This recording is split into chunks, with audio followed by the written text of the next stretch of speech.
Hello everyone, मैं दीपक sir DLC education अड्डा में आज आप लोग के लिए एक और ग्रामर का इम्पॉर्टेंट टॉपिक ये है केसेस ऑफ नाउन, या केवल आप इसे नाउन केस भी कह सकते हैं। फंक्शंस एंड रिलेशंस से रिलेटेड मैं आप लोगों से आज डिस्कस करने वाला हूँ। ऐसे तो हिंदी व्याकरण में हम लोगों को कारक के बारे में हम लोगों ने पढ़ा है, आप भी पढ़े होंगे। उसी से रिलेटेड ये ग्रामर का एक टॉपिक है, ठीक है। कारक के जैसा तो काफ़ी एक्सप्लेनेशन इसमें नहीं है, लेकिन कुछ इंग्लिश ग्रामर में कारक का ही अंश है, उसी को हम लोग पढ़ेंगे थोड़ा सा एक्सप्लेन करके। बाकी तो इससे कोई ज़्यादा इम्प्रूवमेंट आप में नहीं देखने के लिए मिलेगा, लेकिन आप जो है ना, किसी सेंटेंस में जो वर्ड यूज़ किया जाता है, यदि वो नाउन है और यदि वो प्रोनाउन है, तो उसको जब सेंटेंस में यूज़ किया जाता है तो कैसे यूज़ किया जाता है, यदि इसको ध्यान लगाया जाए तो आपको पता चलेगा कि जो नाउन और प्रोनाउन होता है वो किस तरह से सेंटेंस में सब्जेक्ट में आता है, ऑब्जेक्ट में आता है। सब्जेक्ट में आने से वो कौन सा सब्जेक्ट है, ऑब्जेक्ट में आने से किस प्रकार का ऑब्जेक्ट है, इस प्रकार का आइडिया आप होगा। तो मैं ये बस बेसिक तरीके से मैं कहना चाहूँगा कि आज आपको नाउन और प्रोनाउन जब सब्जेक्ट में और ऑब्जेक्ट में आता है तो वो किस तरह से काम करता है, उसका मीनिंग हम लोग कैसे निकालते हैं, यही मैं आज आप लोगों से डिस्कस करने वाला हूँ। तो चलिए सबसे पहले स्लाइड की ओर चलेंगे और सबसे पहले डिस्कस करने वाला हूँ मैं आपसे कि कारक कहते किसको हैं। तो चलिए, कारक क्या दिखाता है, तो सबसे पहले लिखा हुआ है कारक सोज। कारक हमें दिखाता है, तो कारक हमें क्या दिखाता है, the relation of a noun और प्रोनाउन। क्या लिखा है, the relation of a noun और प्रोनाउन। कारक हमें दिखाता है, कारक हमें एक रिलेशन दिखाता है जो कि नाउन का और प्रोनाउन का होता है।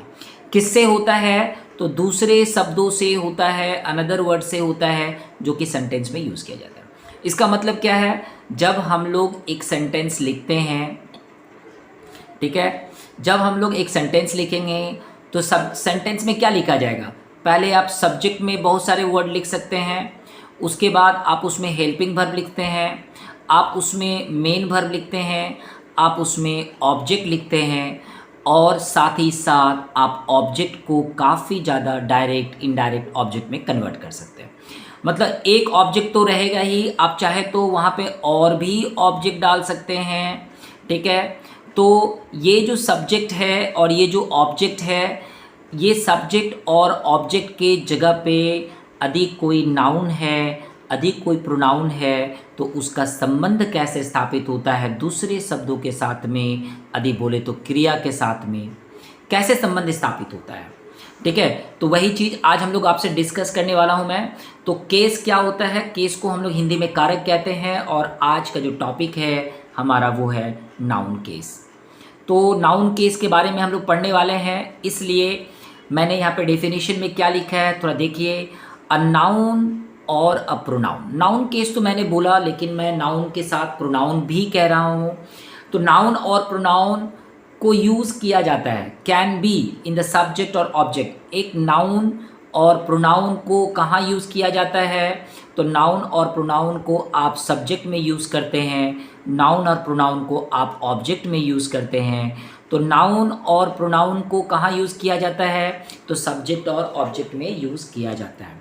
तो आज के बाद आप लोगों को हमेशा एक चीज़ याद रखनी होगी, यदि आपने आइडेंटिफाई किया कि यदि ये नाउन है, यदि आपने आइडेंटिफाई कर लिया कि यदि नाउन है, यदि आपने आइडेंटिफाई कर लिया कि ये प्रोनाउन है, यदि आपने आइडेंटिफाई कर लिया सेंटेंस में कि ये नाउन है, ये प्रोनाउन है, तो समझ लीजिए या तो वो सब्जेक्ट है या तो वो ऑब्जेक्ट है, ठीक है। इतना आपको समझ में आ जाना चाहिए। चलिए एक बार दोबारा इसको देख लीजिए, क्या बोल रहा है, अ नाउन या तो प्रोनाउन। इस और का मतलब क्या है, इस और का मतलब है या तो, या बोल सकते हैं या, मतलब नाउन या तो प्रोनाउन। कैन बी का मतलब क्या है, कैन बी का मतलब क्या है, कैन बी मतलब हो सकता है। कैन बी का मतलब क्या है, हो सकता है। कैन बी का मतलब हो सकता है। तो कहाँ हो सकता है, तो ये कहाँ हो सकता है, तो सब्जेक्ट में हो सकता है, सब्जेक्ट में, या तो ऑब्जेक्ट में हो सकता है। इन द सब्जेक्ट क्या बोल रहा है, इन द सब्जेक्ट, ये जो इन द देख रहे हो, इन द सब्जेक्ट या तो इन द ऑब्जेक्ट, या तो सब्जेक्ट में भी हो सकता है या तो ऑब्जेक्ट में भी हो सकता है, इस इन द का यूज़ यहाँ पे। तो चलिए हम लोगों ने ये देखा कि नाउन और प्रोनाउन का यूज़ सब्जेक्ट या ऑब्जेक्ट में हो सकता है। तो हमारे पास नेक्स्ट डिस्कशन का टॉपिक क्या है, तो नेक्स्ट हम लोग डिस्कस करने वाले हैं क्या, तो वो है कि कितने टाइप का केस डिस्कस करूँगा मैं आज आपके लिए। ऐसे अलग अलग बुक्स को आप पढ़ेंगे तो आपको वहाँ पे अलग अलग टाइप के डिस्कशंस मिल जाएंगे, लेकिन कुछ सिमिलैरिटी और कॉमन फैक्टर्स आपको मिलेगा जो मैं डिस्कस कर रहा हूँ, और दूसरे किताबों में भी या दूसरे वीडियोज़ में भी आपको पढ़ने के लिए मिल जाएगा। तो यहाँ पे जो मैं लिखा हूँ बस उसी को मैं डिस्कस करने वाला हूँ। थोड़ा सा इसको सम अप कर लेते हैं, फिर वन बाय वन मैं आपसे डिस्कस करूँगा। यदि मैं बात करूँ इंग्लिश ग्रामर की, क्योंकि मैं हिंदी ग्रामर तो पढ़ा नहीं रहा हूँ अभी आपको, इंग्लिश ग्रामर के व्यू पॉइंट से मैंने ये वीडियो बनाया है। तो यहाँ पे इंग्लिश ग्रामर में मैं आपसे डिस्कस करने वाला हूँ 4 टाइप का नाउन केस या प्रोनाउन केस। देखिए, नाउन यदि सब्जेक्ट में यूज़ हो रहा है, प्रोनाउन यदि सब्जेक्ट में यूज़ हो रहा है तो उसके लिए है नाउन केस। दूसरा है ऑब्जेक्ट में यूज़ हो रहा है तो ऑब्जेक्टिव केस। ऑब्जेक्ट 2 टाइप का होता है, direct object and indirect object. यदि डायरेक्ट ऑब्जेक्ट होगा तो उसे हम लोग एक्यूजेटिव केस कहते हैं, और इनडायरेक्ट ऑब्जेक्ट होगा तो हम उसे डेटिव केस कहते हैं। कुछ नोट भी मैंने बना दिया कि डायरेक्ट ऑब्जेक्ट जो होता है वो नॉन लिविंग थिंग होता है, जबकि इनडायरेक्ट ऑब्जेक्ट जो होता है वो लिविंग थिंग होता है। बहुत समझने की टॉपिक है यहाँ पे। बहुत लोग जो है ना डायरेक्ट ऑब्जेक्ट और इनडायरेक्ट ऑब्जेक्ट में हमेशा कंफ्यूज रहते हैं। थोड़ा सा ध्यान लगाना है एक सेंटेंस को पढ़ने के बाद। यदि आपका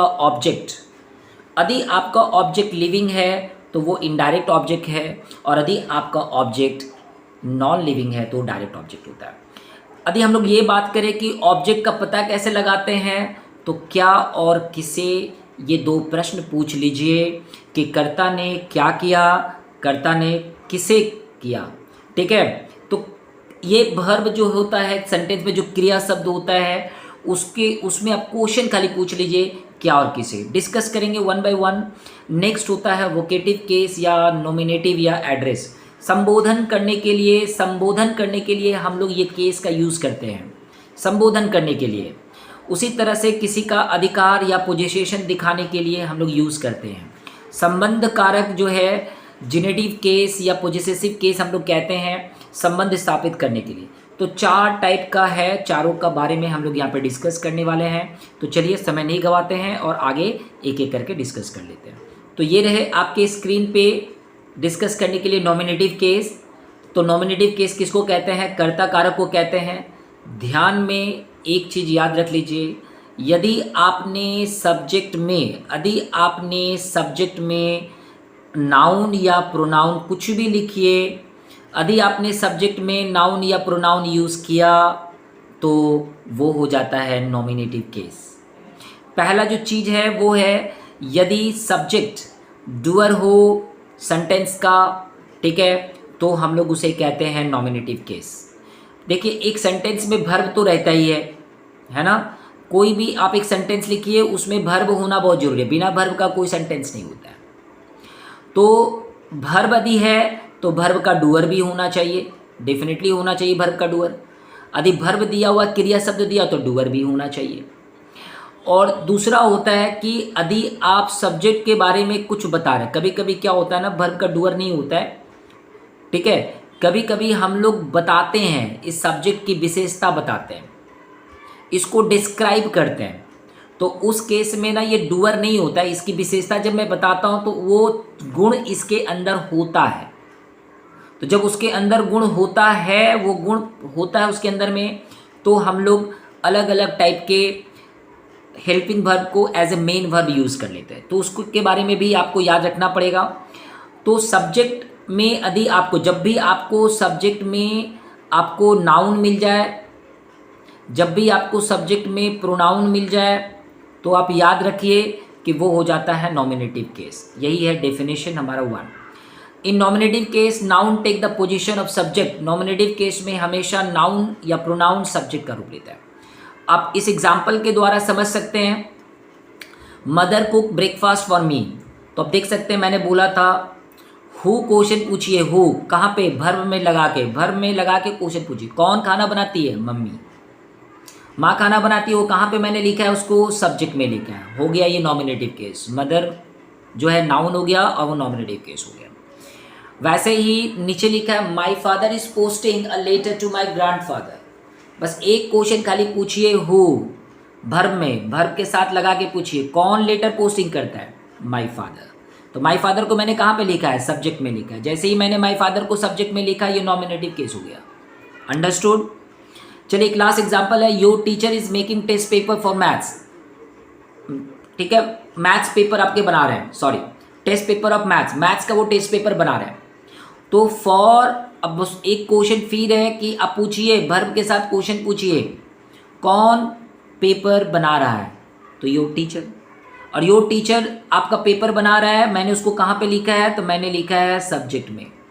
इस तरह से जब भी आप ना, एक छोटा सा ट्रिक मैंने इधर लिख के रखा है रेड कलर से, हु क्रिया शब्द के साथ क्वेश्चन पूछिए, पूछना सीख जाइए आज के बाद।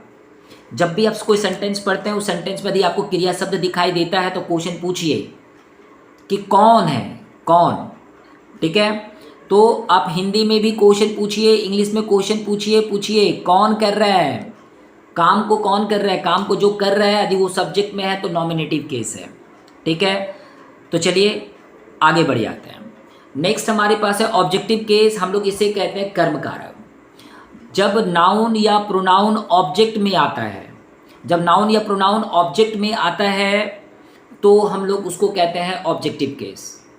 तो मैंने बताया था आप लोगों को, ऑब्जेक्टिव केस में हम लोग दो तरीके से सीखेंगे, डायरेक्ट ऑब्जेक्ट और इनडायरेक्ट ऑब्जेक्ट। डायरेक्ट ऑब्जेक्ट और इनडायरेक्ट ऑब्जेक्ट के बारे में हम लोग सीखेंगे। तो चलिए कुछ प्रश्न, कुछ ट्रिक्स यहाँ भी है जो मैंने रेड कलर से लिख के रखा है। सबसे पहले तो प्रश्न पूछिए क्या और कौन। यदि आपने ऐसा प्रश्न पूछा किसको, कौन नहीं, माय मिस्टेक, यहाँ पे किसको होना चाहिए, किसको। ठीक है, होम का जो ट्रांसलेट मैं बता रहा हूँ वो क्या होना चाहिए, किसको। जैसे वी आर डूइंग होमवर्क, तो हम लोग काम कर रहे हैं, तो क्वेश्चन पूछिए व्हाट का मतलब क्या होता है, व्हाट का मतलब होता है क्या। अब क्रिया शब्द में, क्रिया शब्द के साथ पूछिए क्या कर रहे हो, है ना, क्या कर रहे हो। कौन कर रहा है सो नहीं पूछ रहा हूँ, क्रिया के साथ, क्रिया के साथ मैं क्या पूछने बोल रहा हूँ, क्या। क्या लगा के क्रिया शब्द पे ध्यान लगाइए, पूछिए क्या कर रहे हो। जैसे ही आपने बोला कि क्या कर रहे हो तो आपका उत्तर मिलेगा मैं होमवर्क कर रहा हूँ। क्या कर रहा हूँ, होमवर्क कर रहा हूँ। तो होमवर्क जो आया आपका आंसर, होमवर्क, ये आपका क्या हो गया, ऑब्जेक्ट में आया है। और जो भी ऑब्जेक्ट में यूज़ होता है या तो वो नाउन होता है या तो प्रोनाउन होता है। ये प्रोनाउन तो दिख नहीं रहा है किसी तरीके से, तो आप समझ लीजिए ये होमवर्क जो है नाउन है। तो यहाँ पे हम लोग इसको बोलेंगे ऑब्जेक्टिव केस। यहाँ पे हमने नाउन को यूज़ किया ऑब्जेक्ट में, इसलिए मैं इसको बोल रहा हूँ ऑब्जेक्ट केस। चलिए एक और एग्जाम्पल है नेक्स्ट वाला, my brother is a doctor. तो कौन है डॉक्टर, कौन है डॉक्टर। यदि आप क्वेश्चन पूछते हैं कौन है डॉक्टर, कौन क्वेश्चन पूछते हैं, हु, तो इससे पता चलेगा माई ब्रदर, जो कि सब्जेक्टिव केस है या नॉमिनेटिव केस है। लेकिन मैंने आपको क्वेश्चन हु नहीं पूछने के लिए बोला, मैंने क्वेश्चन पूछने के लिए बोला व्हाट या हु। तो क्या है आपके भाई, आपके भाई क्या है, क्वेश्चन पूछिए आपके भाई क्या है, तो आपके भाई क्या है, डॉक्टर है। क्या है, डॉक्टर। मैंने कहाँ पे यूज़ किया है, ऑब्जेक्ट में यूज़ किया। जैसे ही ऑब्जेक्ट में यूज़ किया तो हम लोग इसे कहते हैं objective case. You are doing mistake, तुम कर रहे हो, तुम क्या कर रहे हो, तो व्हाट, यू, तुम कर रहे हो, तुम कर रहे हो। अच्छा कौन मिस्टेक कर रहा है, यदि मैं ऐसा पूछता कौन मिस्टेक कर रहा है, मिस्टेक कौन कर रहा है, मिस्टेक कौन कर रहा है, यदि मैं ऐसा पूछता कौन मिस्टेक कर रहा है, तो यू होता आंसर। यू कहाँ पे है, सब्जेक्ट में है, तो सब्जेक्टिव केस होता, वो नॉमिनेटिव केस कहलाता। लेकिन मैंने कौन से क्वेश्चन नहीं पूछा, मैंने क्वेश्चन पूछा क्या कर रहे हो, तो वो मिस्टेक कर रहा था। ठीक है, यू आर डूइंग मिस्टेक, तो कौन मिस्टेक कर रहा है, तो यू। यदि ऐसा पूछूंगा तो वो सब्जेक्टिव है, लेकिन क्या कर रहा है वो, तो मिस्टेक कर रहा है। तो ये हो गया ऑब्जेक्टिव केस। बस इतना ही सिंपल है, सिंपल शब्दों में समझिए और आगे बढ़ जाइए। नेक्स्ट है वोकेटिव केस। ये भी बहुत ही अच्छा है समझने के लिए, कुछ कठिन नहीं है, जस्ट केवल थोड़ा सा ध्यान लगाना है और सीख लेना है, मज़े करते हुए, मस्ती करते हुए सीख लीजिए। ठीक है, बस केवल सुनिए और आपको समझ में आ जाएगा। तो चलिए, क्या कह रहा है ये, वोकेटिव केस या नॉमिनेटिव ऑफ एड्रेसेस। तो क्या बता रहा है, आप संबोधन करते हैं उसको, संबोधन का अर्थ समझ में आ रहा है। हे सूर्या इधर आओ, अरे रोहित इधर आओ, मोहित इधर आओ, इस तरह से आप संबोधन करके बुलाते हैं। बच्चों इधर आओ, है ना, आप लोग इधर आइए। इस तरह से संबोधन करके जब हम लोग नाउन और प्रोनाउन को सेंटेंस में यूज़ करते हैं तो उसी को हम लोग कहते हैं संबोधन कारक। तो बड़ा कठिन तो है नहीं। A noun is use to name या एड्रेस पर्सन और things in a vocative case. बस इतना ही याद रखना है आपको। यहाँ पे बोला है, मैंने बोला क्या, एग्जाम्पल के तौर पे, हे सूर्या गो आउटसाइड। मैंने किसको बोला, तो मैंने सूर्या को बोल दिया। ठीक है, सूर्या यहाँ पे डूअर नहीं है, बोलने का काम मैं कर रहा हूँ, सूर्या को जस्ट केवल मैं संबोधन कर रहा हूँ, गो आउट। ठीक है, तो Surya go outside, Mohit come here. यदि मैं ऐसा कह रहा हूँ तो मैं इसको एड्रेस कर रहा हूँ, इसका नाम लेके मैं एड्रेस कर रहा हूँ। क्या कर रहा हूँ, संबोधन कर रहा हूँ। इस प्रकार के सेंटेंसेस में कॉमा लगाना बहुत ज़रूरी है। जैसे ही कॉमा आप नहीं लगाएंगे ना, बड़ा मिस्टेक हो जाएगा, क्योंकि कॉमा जैसे ही हटेगा इसका मीनिंग अलग हो जाएगा। क्यों, समझिए, बात को ध्यान लगाइए। यदि मैं बोलूँ सूर्या गो, मतलब सूर्या जाता है, सूर्या गो आउटसाइड। यदि मैं इसका ट्रांसलेट आप लोग के लिए कर दूँ, जहाँ पे मैं कॉमा हटा दूँ, यदि, है ना, यदि बोला जाए सूर्या गो आउटसाइड, तो ग्रामेटिकली ये तो गलत है, क्योंकि सूर्या के साथ गोज हो जाना चाहिए था। सूर्या गोज आउटसाइड में तो सूर्या बाहर जाता है। ठीक है, मीनिंग बदल जाएगा। लेकिन मैं यहाँ बोल रहा हूँ सूर्या तुम बाहर जाओ, तो उसे संबोधन करके बोल रहा हूँ गो आउटसाइड। जबकि ये जो गो आउटसाइड है ये इम्पेरेटिव सेंटेंस है। क्या है, इम्पेरेटिव सेंटेंस है। और जैसे ही आप कॉमा हटा देंगे ना, सेंटेंस भी रॉन्ग हो जाएगा, सेंटेंस ही रॉन्ग हो जाएगा। ये इम्पेरेटिव सेंटेंस है, कम हियर, है ना, can I take this part of the cake, imperative sentence है। और जैसे ही आपने इधर जो मेंशन किया है ना, ये जो बगल में जो आपने एग्जाम्पल में मैंने मेंशन किया है, इस तरह से जब किसी को संबोधन में नाम लेते हैं ना, तो वो उस सेंटेंस के साथ संबंध रखता है, लेकिन वो उस सेंटेंस में डूअर नहीं है, याद रखिएगा। तो यहाँ पे एक बहुत ही इम्पॉर्टेंट टॉपिक है वोकेटिव केस में, जहाँ पे कॉमा बहुत इम्पॉर्टेंट है, याद रखिए। नहीं तो ये जो इम्पेरेटिव सेंटेंस जो बगल में लिखा हुआ है वो अपनी पहचान बदल लेगा। और सूर्या जो है जैसे ही कॉमा हटेगा तो वोकेटिव केस से जो है ना, वो अपने आप को बदलने की कोशिश करेगा सब्जेक्टिव केस में, नॉमिनेटिव केस में। ये भी आपको याद रखना है। तो चलिए, थोड़ा सा और बचा हुआ है, हम लोग बिल्कुल ख़त्म करने के कगार पे ही है। पॉजेसिव केस से हम लोगों को क्या पता चलता है, तो पॉजेसिव केस से हम लोगों को जो पता चलता है वो है संबंध कारक। क्या है, तो पॉजेसिव केस में हम लोग अधिकार बताते हैं। क्या बताते हैं, अधिकार। ये किसका है, ये तुम्हारा है, ये किसका है, ये मेरा है, ये किसका है, ये उनका है ना। तो यहाँ पे यदि मैं मेरा लिखूँ, ये किसका है, ये मेरा है, ये किसका है, तो ये तुम्हारा है। इस तरह के अधिकार बताते हैं ना। ये घर किसका है, ये घर मेरे दादी का है, ये घर किसका है, मेरे दादा का घर है। इस तरह के सेंटेंस में हम लोग जो है ना पॉजेसिव कारक का यूज़ करते हैं। थोड़ा एक्सप्लेनेशन देख लीजिए। When a noun is use to show possession और relation, it is a possessive case. इसी पॉजेसिव केस को जिनेटिव केस कहा जाता है। पॉजेसिव केस को ही जिनेटिव केस कहा जाता है। थोड़ा एक्सप्लेनेशन देख लीजिए। भाई ये किसका घर है, this is my uncle's car. Apostrophe है ना, अंकल्स का। क्या बोल रहा है, you are in my dad's office, तुम कहाँ पे हो, मेरे डैड के ऑफिस में हो, है ना, के। This is my brothers restaurant, किसका है, मेरे ब्रदर का है ना।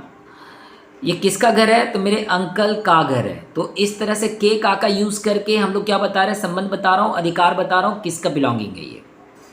ठीक है, तो इसको समझने के लिए ज़्यादा प्रयास करने की ज़रूरत नहीं है, केवल पोजेसिव अधिकार पे ध्यान रखना है। इस प्रकार के एपोस्ट्रॉफी लगा के हम लोग यूज़ करते हैं, ठीक है, और वो पोजेसिव केस हो जाता है।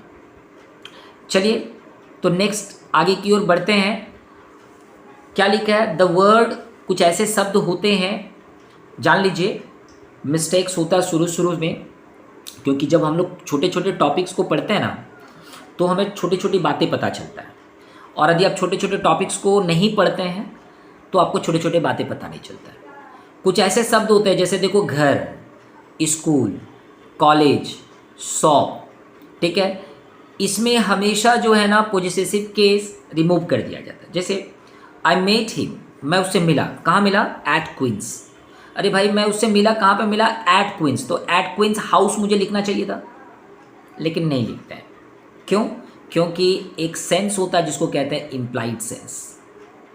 इम्प्लाइड जो वहाँ पे सूचित होता है, इम्प्लाइड सेंस होता है जो कि वहाँ पे सूचित होता है, ये याद रखिए।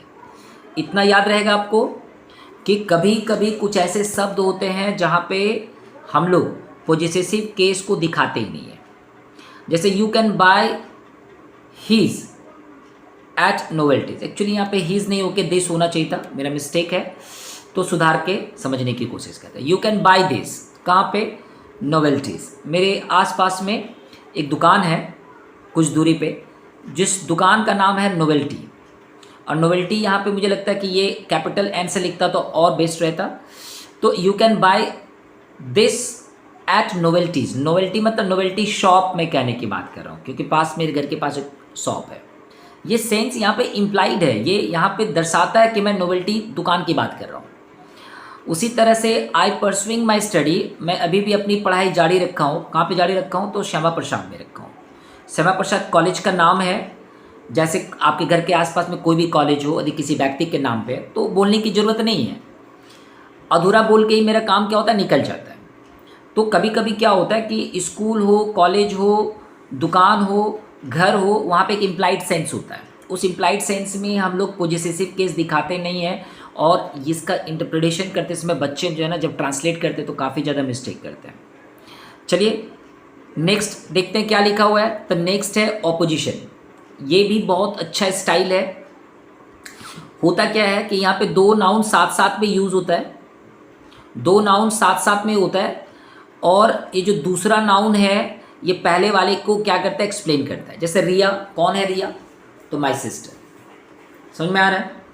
वैसे ही मैं बोल रहा हूँ कि रोहन, कौन है रोहन, माय सन। तो बिल्कुल डिफाइन करने के लिए पहला वाला जो नाउन है वो डिफाइन करने के लिए, उसके बारे में बताने के लिए जो है ना दूसरा वाला नाउन आता है। When two nouns are used together and they indicate the same person, then it is considered as a opposition case. तो समानाधिकार शब्द यूज़ किया जाता है ऑपोजिशन के लिए हिंदी में। पहला वाला नाउन के लिए मैं दूसरा वाला नाउन यूज़ कर रहा हूँ डिफाइन करने के लिए। इस प्रकार के स्टाइल को हम लोग क्या कहते हैं, ऑपोजिशन कहते हैं। ज्वाइनिंग में जो लोग बच्चे ज्वाइनिंग में ध्यान रखे होंगे या उन लोग को याद आता होगा, ज्वाइनिंग में ये स्टाइल यूज़ किया जाता था और सेंटेंस जो ना फट से वर्ड ज्वाइन हो जाता था। तो जैसे ही ऑपोजिशन केस यूज़ करते क्या होता है, नाउन मतलब दो सेंटेंसेस को भी जोड़ा जा सकता है। डिफाइनिंग सेंटेंस होता है, सेंटेंस अपनी बात जो है ना थोड़ा कम शब्दों में कह सकते हैं इस स्टाइल से। कोई ज़्यादा कठिन नहीं है ये। चलिए आगे बढ़ते हैं। नेक्स्ट हमारे पास में है कुछ रिमेंबर करने वाली बातें। तो याद रखिए, पहला जो रिमेंबर करने की बात यहाँ पे मैंने डिस्कस किया है, possessive case is use with the name of living things and personified objects. यदि लिविंग थिंग होगा, लिविंग, या आपने नॉन लिविंग को लिविंग बना दिया, क्या बना दिया, नॉन लिविंग को आपने लिविंग बना दिया, इस स्टाइल को कहते हैं पर्सोनिफाइड करना। ठीक है, आपने नॉन लिविंग को यदि लिविंग बना दिया तो इसी को कहते हैं पर्सोनिफाइड करना। नेक्स्ट क्या है, सो देखो यहाँ पे लिखा, ये अंडा किसका है, तो बर्ड्स का है, तो बर्ड्स का है वो भी लिविंग है। फॉर्चून्स फेवरेट, लग रहा है कि भाग्य जो है ना कोई एक पर्सन है। भाग्य जो है, कभी कभी कहते हैं कि भाग्य देगा तो सब मिलेगा। अरे भाग्य कैसे देगा, कोई इंसान थोड़ी ना है वो जो देने वाला होगा, पर्सन थोड़ी ना है। लेकिन हम लोग क्या करते हैं, उस फॉर्चून को भी पर्सोनिफाइड कर दिए। ड्यूटी बुला रहा है मेरा, अरे ड्यूटी थोड़ी ना कोई बुला सकता, वो इंसान थोड़ी ना जो ड्यूटी बुलाएगा। तो यहाँ दोनों वाले लास्ट वाले में देखिए नॉन लिविंग को इस प्रकार से प्रेजेंट किया गया जैसे कोई वो लिविंग ऑब्जेक्ट हो, है ना। तो आपने क्या किया, नॉन लिविंग को आपने इस दोनों जगह पे फॉर्चून और ड्यूटी, इस नॉन लिविंग को आपने लिविंग बना दिया, और लिविंग को नॉन लिविंग बना के आप क्या बोल रहे हैं कि वो काम कर रहा है। चलिए तो और आगे बढ़ते हैं। सेकेंड ऑब्जेक्ट जो है in the case of non living, यदि ऑब्जेक्ट है, नॉन लिविंग यदि ऑब्जेक्ट है, तो वहाँ पे हम लोग जो है एपोस्ट्रॉफी यूज़ नहीं करते हैं। और देखिए वहाँ पे कैसे यूज़ करते हैं। यदि टेबल है नॉन लिविंग, तो मैं कैसे बोल रहा हूँ, टेबल का क्या है, लेग है, लेग के बारे में बात करें तो द लेग ऑफ टेबल।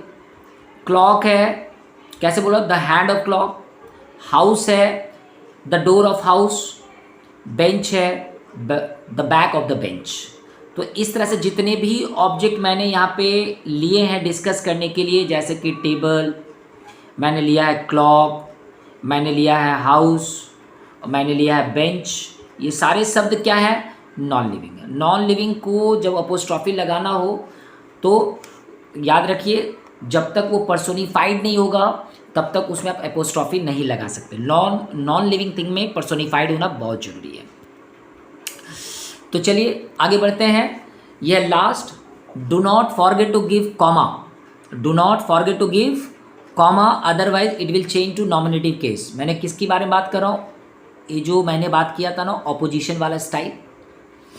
कहाँ पे है ये ऑपोजिशन वाला स्टाइल, थोड़ा चलिए बैक जाके चेक करेंगे हम लोग और देखेंगे कहाँ पे ऑपोजिशन वाला, ये वाला स्टाइल ये है। और जहाँ पे ये वोकेटिव, ये जो वोकेटिव केस है, वोकेटिव केस को यदि ध्यान में रखते हुए यदि मैं बात करूँ तो यहाँ से कॉमा नहीं हटनी चाहिए। इस तरह से 3 बातें, एक रिमेंबर करने वाली बातें मैंने डिस्कस की आप लोगों के साथ में, और इसी के साथ हमारा वीडियो समाप्त होता है। यदि आपको ये हमारा डिस्कशन अच्छा लगा तो अपने दोस्तों में ज़रूर शेयर कीजिएगा, मेरे वीडियो को ज़रूर लाइक कर दीजिएगा। Thank you.